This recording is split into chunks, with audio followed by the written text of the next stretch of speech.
नमस्कार. आवाज माझा वृत्तवाहिनीत आपल्या सगळ्यांचं स्वागत. वळूयाच्या काही ठळक घडामोडींकडे. ठाण्यातील ढोकाळी इथे उभारण्यात आलेल्या अद्ययावत क्रीडा संकुलाचं उद्घाटन होणार शरद पवारांच्या हस्ते. आक्षेपार्ह बातमी छापणाऱ्या लोकसत्ताची होळी केली राष्ट्रवादी काँग्रेसच्या कार्यकर्त्यांनी.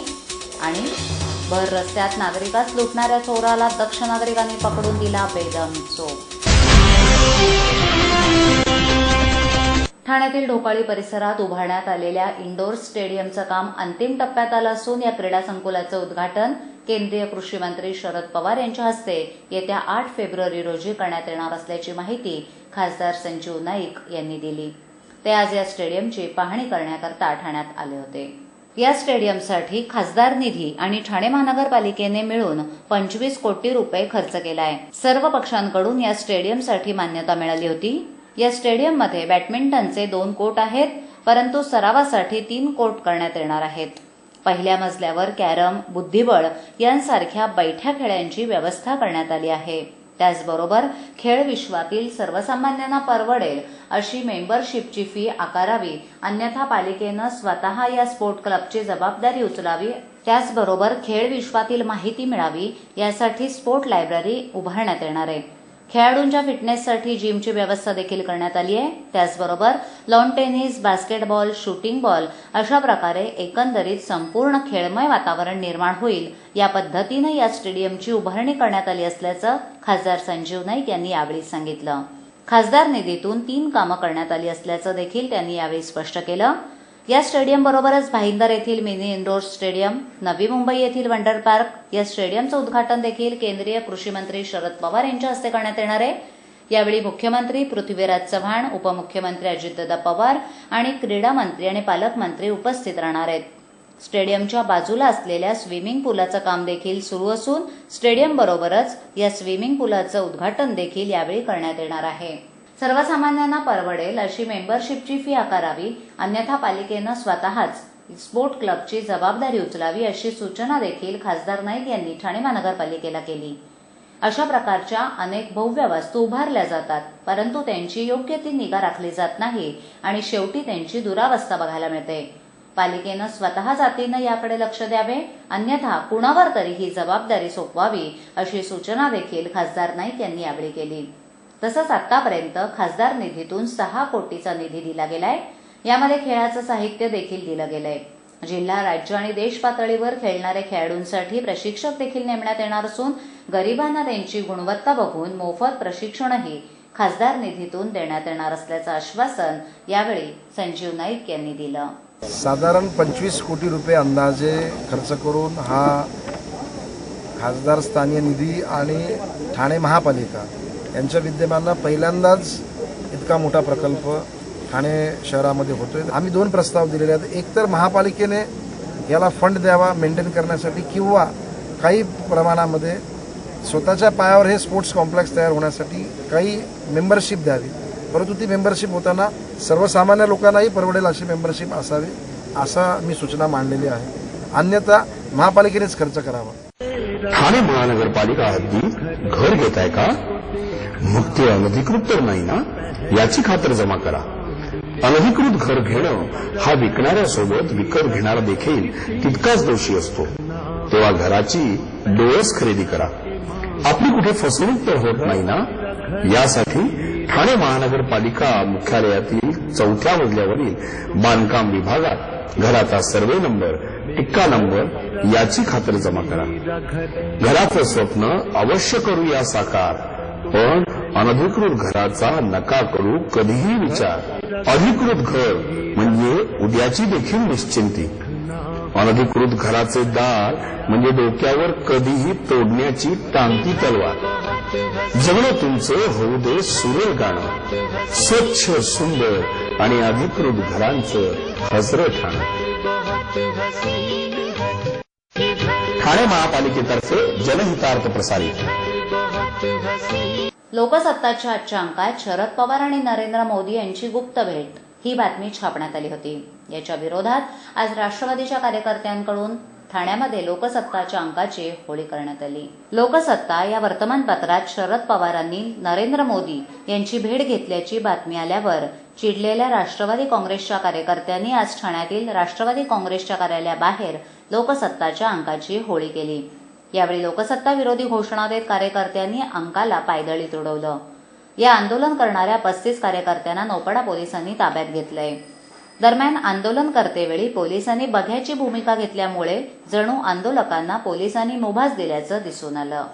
ठाणे महानगरपालिकेसमोर एटीएममधून पैसे काढणाऱ्या व्यक्तीला लुटून दुचाकीवरून पळून जाणाऱ्या एका चोराला सर्वसामान्य नागरिकांनी विवस्त्र करून मारहाण करत या चोराची विवस्त्र धिंड काढून त्याला नौपाडा पोलिसांच्या ताब्यात दिलंय. ठाणे महानगरपालिका समोरील एटीएम मशीनमधून पैसे काढण्यासाठी एक व्यक्ती आली असता एटीएममधून बाहेर पडल्यावर दुचाकीवरून आलेल्या एका चोरट्यानं त्यांचे पैसे हिसकावून पळून जाण्याचा प्रयत्न केला. परंतु आजूबाजूच्या नागरिकांनी प्रसंगावधान राखत त्याला पकडलं. या चोरट्याला पकडून बेदम मारहाण करून त्याची विवस्त्र धिंड काढून त्याला नौपाडा पोलिसांच्या स्वाधीन केलंय. ठाणे स्थानक ते घोडबंदर रोड या मार्गावरील अवैध बस वाहतूक बंद करण्यात आल्यामुळे प्रवाशांची होणारी कुचंबणा थांबवण्यासाठी ठाणे महापालिकेनं अफलातून योजना काढली असून या मार्गावर धावत असलेल्या खासगी बसगाड्या ठाणे परिवहन सेवेत भाडेतत्वावर सामावून घेण्यात येणार आहेत. यामुळे ठाण्यातील अवैध प्रवासी वाहतुकीस आळा तर बसणार आहेच, पण त्याचबरोबर ठाणेकरांच्या प्रवासाचा प्रश्न देखील मिटणार आहे. तर यामुळेच सर्वात महत्त्वाचं म्हणजे प्रवाशांचे जे या मार्गावर होणारे हाल आहेत ते थांबणार आहेत. रिक्षा चालकांची मुजोरी त्यांना सोसावी लागणार नाही. या महत्त्वाच्या निर्णयाचं ठाणेकरांनी स्वागत केलंय. ठाणे शहराचा विकास झपाट्यानं होतोय. खास करून घोडबंदर हा परिसर मोठ्या प्रमाणावर वाढीस लागलाय. या परिसराची लोकसंख्याही वाढत आहे. त्यामुळे या मार्गावरील प्रवाशांची संख्या देखील दुप्पट झाली आहे. म्हणूनच या मार्गावर मोठ्या प्रमाणावर बसेसची गरज भासतीये. परंतु ठाणे परिवहन सेवा ही गरज पुरवत नाही. याचमुळे लोकांना मुजोर रिक्षा चालकांच्या भांडणाला सामोरं जावं लागतंय. ठाणे रेल्वे स्थानक ते घोडबंदर मार्गावर गेली अनेक वर्ष 50हून अधिक अवैध बसगाड्या धावतात. उत्तम सुविधा मिळत असल्यामुळेच या बसगाड्यांकडे प्रवाशांचा कल वाढलाय. या पार्श्वभूमीवर महापालिकेनं नवा वाहतूक फॉर्म्युला शहरात राबवण्याचा विचार चालवलाय. ठाणे पालिका आयुक्तांनी खासगी बसगाड्या टीएमटीमध्ये सामावून घेण्यासंबंधीचा प्रस्ताव मांडला. टीएमटी ताफ्यातून नवीन गाड्या दाखल होण्यासाठी अजून 5 ते 6 महिन्यांचा अवधी लागणार आहे. शासकीय नियमांची पूर्तता करूनच या बसगाड्या घेण्यात येणार आहेत. म्हणजेच प्रवाशांच्या सुरक्षिततेचा विचार यात करण्यात येणार असल्याची माहिती पालिका आयुक्त असीम कुमार गुप्ता यांनी दिली आहे. या निर्णयामुळे ठाणेकरांचे पैसे वाचणार आहेत. तसंच रिक्षा चालकांच्या भांडणापासून देखील सुटका होणार आहे. त्याचबरोबर प्रवाशांना जास्त गाड्या देखील उपलब्ध होणार आहेत आणि याचा फायदा परिवहनला देखील होणार आहे. त्यामुळे ठाणेकर आणि प्रवासी संघटनांनी या निर्णयाचं स्वागतच केलंय. बाबा उद्या फी भरावीच लागणार. पैसे पाठवू कसे? सोपं आहे. TJSB मध्ये खातं आहे. हो आहे. गुड. एटीएम कार्ड आहे. मग पैसे इथल्या शाखेत टाका आणि त्याला कुठल्याही एटीएम मधनं काढायला सांगा. बँक नेटवर्कच्या कुठल्याही एटीएम मध्ये तुम्ही TJSB चे एटीएम कार्ड वापरू शकता. बाबा पैसे मिळाले. आता बँकिंग इज नो टेन्शन यार.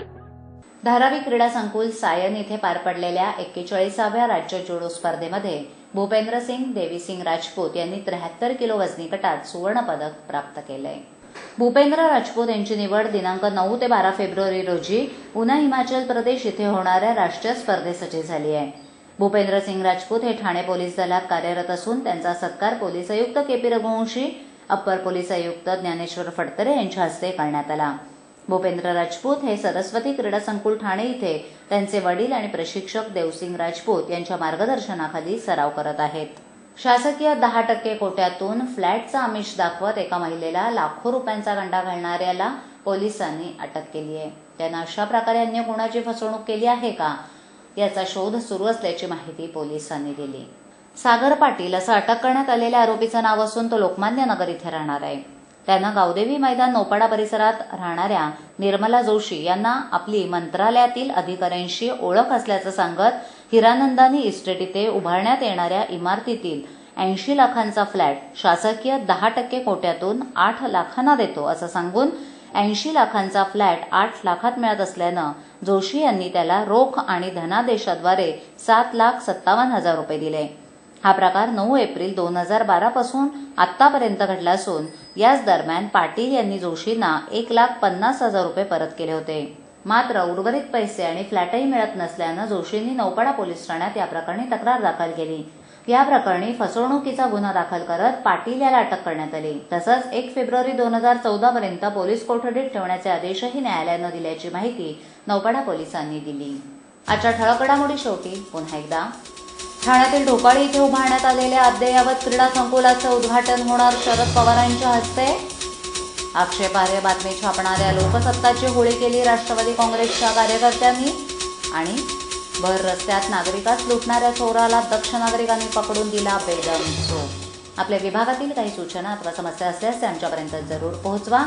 आम्ही तुमचा आवाज नागरिकांपर्यंत नक्की पोहोचवू. आम्हाला संपर्क करण्यासाठी आमचा पत्ता आवाज माझा 103 सायलेट आदर्शनगर समोर कोलबाट रोड ठाणे पश्चिम. आमचा दूरध्वनी क्रमांक 9773503326. तर मग उद्या पुन्हा भेटू याच वेळी याच ठिकाणी काही नवीन घडामोडींसह आवाज माझा वृत्तवाहिनीत. तोपर्यंत नमस्कार.